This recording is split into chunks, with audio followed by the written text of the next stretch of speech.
Audio Jungle.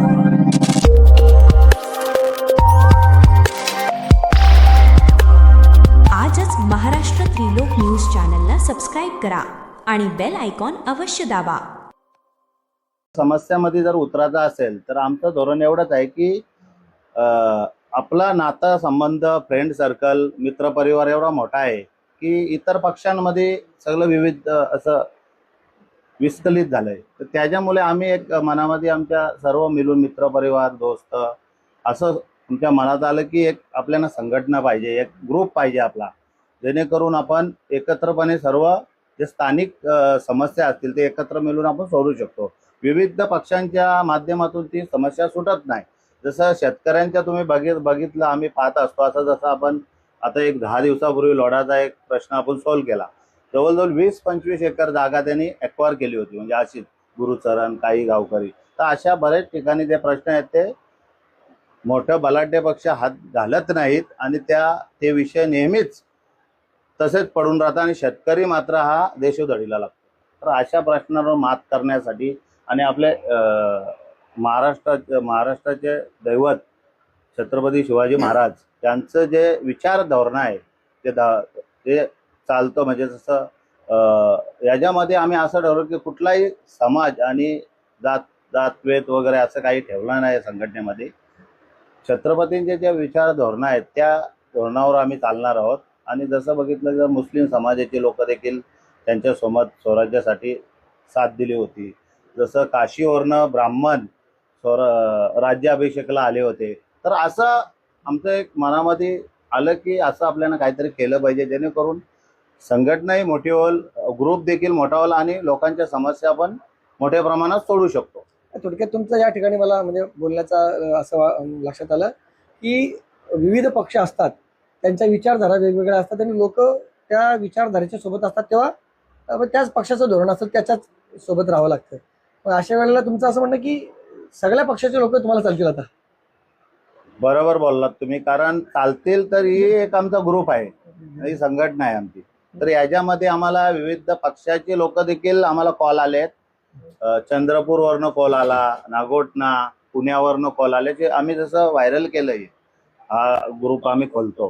Tiger group आहे. Tiger हा बऱ्याचशा पक्षांमध्ये पण आहे, परंतु आम्ही हा वेगळा टायगरचा जो सिम्बॉल आहे तो वेगळा घेतलेला आहे थोडा. आणि आमचं दृष्टिकोन की टायगर हा नेहमीच यशावर पोहोचलेला आहे. तर त्या अनुषंगाने या ग्रुपला देखील मोठा प्रतिसाद भेटेल. युवा नेतृत्वाला कुठेतरी एक कडी पाहिजे. कंटाळलेले आहेत, पक्षांना कंटाळलेले आहेत, ग्रुपला कंटाळलेले आहेत, ते देखील आमच्याशी जोडले जातील. तर ते अन्याय जिथं होतंय, जसं महिलांवर अन्याय होते, आपण मागे एक तहसीलदारानं मोठा आंदोलन काढलं होतं मनसेच्या वतीने. तर या अन्यायाला कुठेतरी असं दडपशाही आणि अन्याय तिथे दबला जातो, याला वाचा फोडण्याचं आम्ही काम करणार आहे. नाही म्हणजे मग अशा वेळी पक्षाच्या वरनं तुम्हाला कुठले मग आदेश येऊ शकतात ना असं? आता तर मी एक महाराष्ट्र सैनिक आहे, बरोबर. जरी माझा पद काढला गेलाय, परंतु काम करण्याची धमक आणि आपल्यामध्ये जी इच्छाशक्ती जर असेल तर तुम्हाला काम करण्यापासून आणि जे नेतृत्व आहे त्या नेतृत्वाला कोणी नाकारू शकत नाही. बरोबर. एखादा ग्रुप स्थापन करताना आपण विविध ध्येय उद्दिष्ट मनाशी बाळगून असाल, प्रामुख्याने कुठलं ध्येय उद्दिष्ट आपण अंगीकारत ही भगवा टायगर ग्रुपची आपण निर्मिती केली?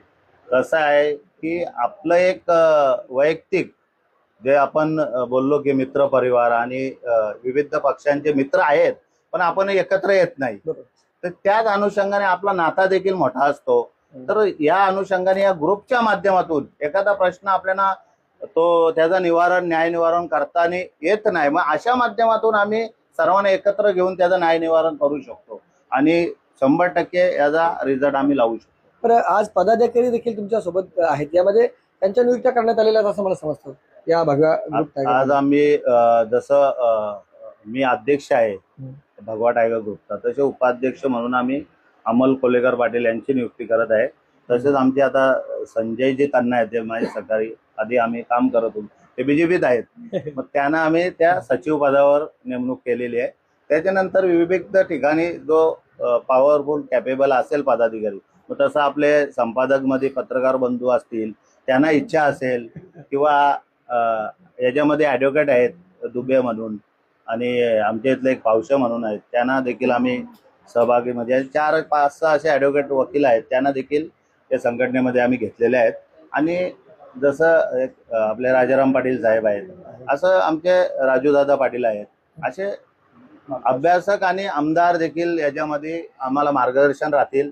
आणि विविध पक्षाचे कोणी मंत्री असतील तर ते देखील आम्हाला याच्यामध्ये सहकार्य करतील. भाई, एक लास्ट प्रश्न माझा असा आहे, भगवा टायगर ग्रुप हा काढलाय तुम्ही, पण भगवा टायगर ग्रुपच का काढलाय? बाकी इतर पक्षाच्या संघटनेचं नाव, इथल्या देशाचं नाव काय तुम्ही देऊ शकला, पण भगवा टायगरच देण्यामागचं कारण आहे?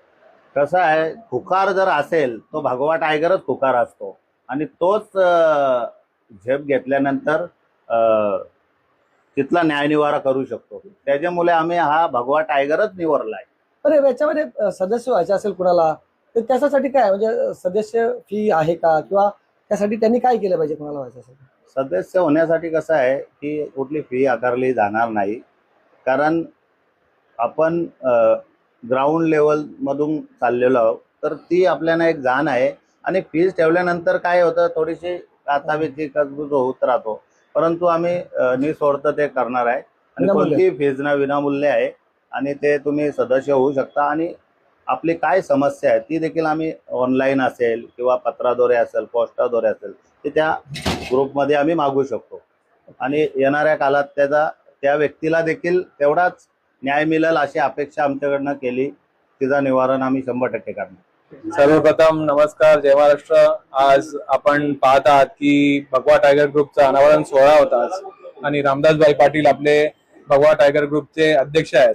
आणि नेहमीच तुम्ही पाहत आलेत की आज एवढ्या वर्षापासून मी रामदास पाटीलजी यांच्यासोबत काम करत आलेलो आहे, आणि त्यांच्या प्रत्येक सामाजिक उपक्रमासोबत मी तुम्हाला दिसलेलो आहे कुठे ना कुठेतरी. भले ते एअरपोर्ट संदर्भात कुठला विषय असेल, किंवा हॉस्पिटलचा कुठला विषय असेल, किंवा कुठल्या शाळेचा विषय असेल, तर मध्यंतरी त्यांनी मला सांगितलं का आपण अशी एक संकल्पना आणतोय की आपल्याला सगळे मित्र परिवार आणि आपले सर्व पक्षीय, कुठल्याही पक्षाचा लोगो न लावता आपल्याला एक काहीतरी संघटना आपल्याला उभारायची आहे. तर मी बोललो अवश्य तुम्ही उभा राहा, आम्ही सगळे तुमच्या सोबत आहोत. आणि त्या माध्यमातून आज भगवा टायगर ग्रुपचा आज अनावरण सोहळा झालेला आहे. आणि तुम्ही पाहत झालात का हा जो पूर्ण विभाग आहे, कल्याण, डोंबिवली, पनवेल, उरण, इकडे रामदासभाई पाटील यांची जी छवी आहे ती आज नवीन नाहीये. आज गेल्या 20 वर्षापासून त्यांचा जो धुमाकूळ त्यांनी जो घातलेला आहे, म्हणजे तुम्हाला आज लहान मुलांपासून ते मोठ्या वयस्कर व्यक्तींपर्यंत जे काही समस्या आहेत त्यांनी आजपर्यंत ते सोडवले आहेत. भले त्या जमिनीचा प्रश्न असो, लोढा ग्रुप संदर्भात कुठले प्रश्न असेल, किंवा कोणाची नोकरीची समस्या असेल, तर आज पूर्ण तळोजा MIDC मध्ये पण पहिलं नाव जे निघतं ते रामदासभाई पाटलांचं निघतं. तर म्हणून आज पूर्ण युवा ग्रुप जो आहे तो आपल्या रायगड जिल्ह्यातला असो, ठाणे जिल्ह्यातला असो, किंवा पूर्ण कोकणातला असो, तर आपण पूर्ण इथून आज सुरुवात केलेली आहे. आणि नक्कीच या भगवा टायगर ग्रुपला येणाऱ्या काळामध्ये भरभराटी येईल, आणि कुठल्याही महाराष्ट्रातल्या कानोकोपऱ्यामध्ये रामदासभाई पाटील यांचा भगवा टायगर ग्रुप तुम्हाला अवश्य दिसेल. रामदासभाई तुम आगे बढ़ो, हम सचिवपदी आपण जबाबदारी घेतली, त्या पदाला न्याय येण्यासाठी तुमची काय भूमिका असेल? हो, तुम्ही अगोदर सुद्धा पाहिलेलं आहे का, जे एक डॅशिंग नेतृत्व जो फील्डवरती काम करणारा असतो तो एक रामदासभाई पाटील तर आहेत, पण एक तुम्हाला सोबत कुठे कुठे एक लेखणी करणारा माणूस पाहिजे, पत्रकारांशी बोलणारा माणूस पाहिजे, पोलीस यंत्रणा असेल किंवा सिस्टम असेल, यांना सगळ्यांना हाताळणारा व्यक्ती पण तुम्हाला एक लागतो कुठल्याही संघटनेमध्ये. तर तुम्ही मला पाहतच आहात काय, तुम्हाला नेहमी मी या सगळ्या सिस्टम मध्ये दिसलेलो आहे. भले फ्रंट मध्ये नसेल पण पाठीमागनं मीच असतो सगळीकडे. तर 100% भगवा टायगर ग्रुप मध्ये जिकडे कुठे अडथळा निर्माण होईल तर तिकडे संजय त्यांना तुम्हाला प्रथमतः दिसेलच. सगळ्यात अगोदर सगळ्या पत्रकार बांधवांचं मनापासून धन्यवाद की त्या कार्यक्रमासाठी उपस्थित राहिले. आणि या भगवा टायगर ग्रुपचे जे अध्यक्ष आहेत रामदासभाई पाटील यांचे देखील आभार मानायला पाहिजेत की त्यांनी एवढी मोठी महाराष्ट्र लेवलची आपल्यावरती जबाबदारी सोपवलेली आहे. मुळात मी याची थोडीशी पार्श्वभूमी तुम्हाला सांगतो. आपल्या ग्रुपचं नाव आहे भगवा टायगर ग्रुप. एक मित्र परिवारांचा ग्रुप आहे. बरेच आपले पक्ष असतात, वेगवेगळ्या राजकीय संघटना असतात, परंतु काय होतं आपण ज्या वेळेला बघितलं असेल बरेच पत्रकार त्या पाठीमागे एका प्रकरणामध्ये होते, जे मोठमोठे प्रकरणं असतात त्या ठिकाणी आपण कामं करायला गेल्यानंतर राजकीय पक्षांचे जे काही कार्यकर्ते असतात, मंत्री असतात, नेते असतात, त्यांचा खूप मोठ्या प्रमाणावरती आपल्यावरती दबाव येतो.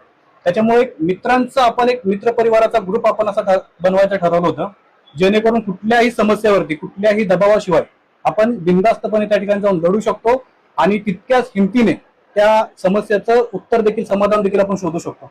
त्याच्यानंतर ह्या पार्श्वभूमीच्या विचारातनं ही संघटना निर्माण झाली, ग्रुप निर्माण झाला आणि म्हणजे अल्पावधीच्या कालावधीमध्ये त्या सगळ्या संघटनेची बांधणी देखील झाली आणि पूर्ण आता पदाधिकाऱ्यांचं आपण लिस्टिंग करून त्यांना आपण ती पदं देखील देणार आहोत. प्रामुख्याने आपण एक उपाध्यक्ष म्हणून कुठकुठल्या जबाबदाऱ्यांना पेलवाल आणि अध्यक्षांची तर साथ आपल्याला आज इतर पदाधिकाऱ्यांसोबत येऊन कशा प्रकारचा का भविष्यात भगवा टायगर ग्रुप असेल? आता याच्यामध्ये कसं आहे माहितीये का, ज्या अनेक समस्या आहेत सध्याचा आपण एकंदरीत राजकीय परिस्थिती बघितली तर अनेक परिस्थितींकडे, अनेक प्रश्नांकडे राजकीय दृष्टीने बघितलं जात नाही. प्रत्येक गोष्टीमध्ये राजकारण केलं जातं. एकमेव भगवा टायगर ग्रुप असा असेल जिथं कुठल्याही जाती धर्माकडे न बघता कुठलीही समस्या असेल तर त्याच्यावरती पहिला हातोड आपल्या भगवा टायगर ग्रुपचा पडलेला असेल. त्याच्यामध्ये कुठल्याही प्रकारचं जात धर्म पंथ आणणार नाही आपण. समस्या आली त्या ठिकाणी भगवा टायगर ग्रुप त्या ठिकाणी तुम्हाला उभा राहायला दिसेल. तुमचा प्रत्येक इव्हेंट आता थेट लाईव्ह यूट्यूब आणि फेसबुकवर आदर्श लाईव्ह न्यूजला संपर्क करा आणि तुमचा कार्यक्रम पोहोचवा हजारो लोकांपर्यंत.